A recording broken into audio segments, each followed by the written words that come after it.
அதுக்கப்புறம் இந்த நிலைப்பாடு மெல்ல மெல்ல மாறுது. இந்த காலகட்டத்தில் தான் மனிதன் இந்த பழைய கற்கால கருவிலிருந்து புதிய கற்காலத்திற்கு மாறுகிறான். கற்களை வலுவழுப்பாக ஆக்கி அதை உபயோகப்படுத்துகிற ஒரு காலகட்டம். அதை நம்ம நியோலித்திக் அப்படின்னு சொல்கிறோம். புதிய கற்காலம் அப்படிங்கிறது மனிதன் அந்த வேட்டையாடுகிற தொழிலிருந்து வேளாண்மைக்கு மாறுகிற காலம்.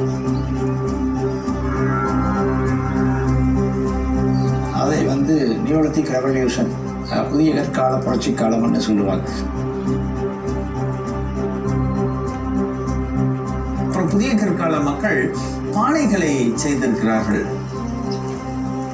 வேளாண்மை செய்து தானியங்களை எடுக்கும்போது அதை சேமித்து வைக்க எங்களுக்கு பானைகள் தேவைப்படுது. அப்போ வேளாண்மை சேமித்து வைக்கிறதுனால ஒரு வருஷம் விளையிலனா கூட நீங்கள் அதை அங்கே நீங்கள் இருக்கலாம். அந்த அளவுக்கு இருக்கும் பொழுது அப்பொழுது உபரி உற்பத்தி இருக்கும் பொழுது பல்வேறு கலை வருகிறது. அப்படி தான் நீங்கள் பாறை ஓவியங்கள்.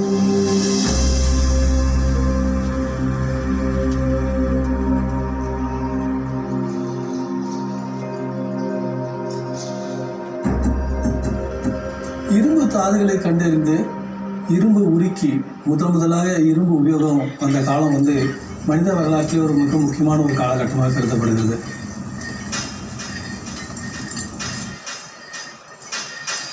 ஏன்னா இரும்பு வந்ததற்கு பிறகு அவர்கள் காடுகளை அழித்து வேளாண்மை செய்ய முடிந்தது. அப்போ இரும்பு வந்ததுக்கு அப்புறம் வேளாண்மை மற்றும் ஆடு மாடு மேய்த்தலுடைய பெருக்கம் அதிகமானதுன்னு சொல்லலாம். இவர்கள் பெரிய ஊர்களில் வாழ்ந்திருக்கிறார்கள். எளிமையான வீடுகள், அதாவது அழியக்கூடிய பொருள் களிமண் மரக்குச்சிகளை பயன்படுத்தி வீடுகள் கட்டி வாழ்ந்திருக்கிறார்கள். ஆனால் இறந்த ஸ்டோன் சர்க்கிள், கல்வட்டம், தாழின்னு பலவிதமான அந்த ஈமை சின்னங்களை உருவாக்கி இருக்கிறார்கள். மூவேந்தர்கள் சொல்றோம் இல்லையா, சேர சோழ பாண்டியர்கள், அவர்களுக்கு ஒரு துறைமுகம் இருக்கும். இந்த காலகட்டத்தில் தான் முதல்ல எழுத்து அறிமுகப்படுத்தப்படுகிறது. தமிழ் பிராமி அல்லது தமிழி எனப்படும் எழுத்து அறிமுகப்படுத்தப்படுகின்றது. முதலில் நகரமயமாக்கம் வருது, அர்பனைசேஷன். அந்த நகரமயமாக்கத்தின் ஒரு வெளிப்பாட்டை தான் நம்ம கீழடி அப்படிங்கிற அந்த தொல்லியல் இடங்கள்ல பார்க்கிறோம். கற்காலத்தில் தொடங்கிய மனித வாழ்க்கை ஓர் உயர்ந்த சமூக நிலையை எட்டியது.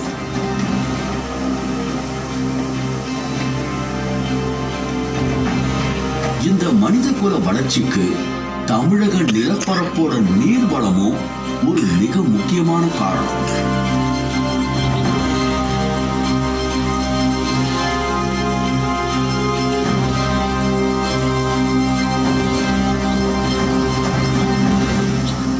மேற்கு தொடர்ச்சி மலையிலிருந்து கிழக்கு நோக்கி செல்லுகிற இந்த நதிகள், இது குறிப்பாக நம்மளுடைய பாலார், பெண்ணையார், காவேரி, வைகை, தாமிரபரணி, இன்னும் ஒரு 200 கிலோமீட்டருக்கு ஒரு முறை ஒரு மிகப்பெரிய நதி ஓடிக்கிட்டே இருக்கு.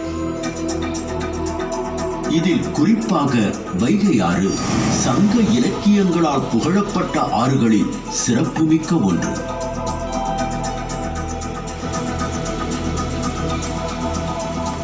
வைகை ஆற்றங்கரையில் மனித நாகரிக வளர்ச்சிக்கான தடயங்கள் புதிய கற்காலத்திலிருந்தே கிடைக்கின்றன.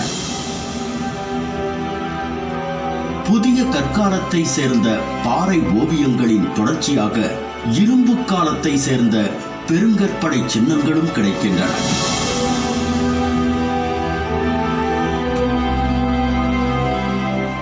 அதன் தொடர்ச்சியாக தொடக்க வரலாற்று காலத்தை இந்த நடுக்கற்கள் இந்தியாவிலேயே தொன்மையானவை. நடுக்கற்கள் மட்டுமில்லாம தமிழி எழுத்து பொறிக்கப்பட்ட பாறை கல்வெட்டுகளும் ஏராளமாக கிடைக்கின்றன. இதில் குறிப்பாக 2300 ஆண்டுகளுக்கு முன்பே மதுரை பெயரானது மேட்டுப்பட்டி கல்வெட்டில் குறிப்பிடப்பட்டிருப்பதோடு அழகர்மலை கல்வெட்டிலும் குறிப்பிடப்பட்டிருக்கு.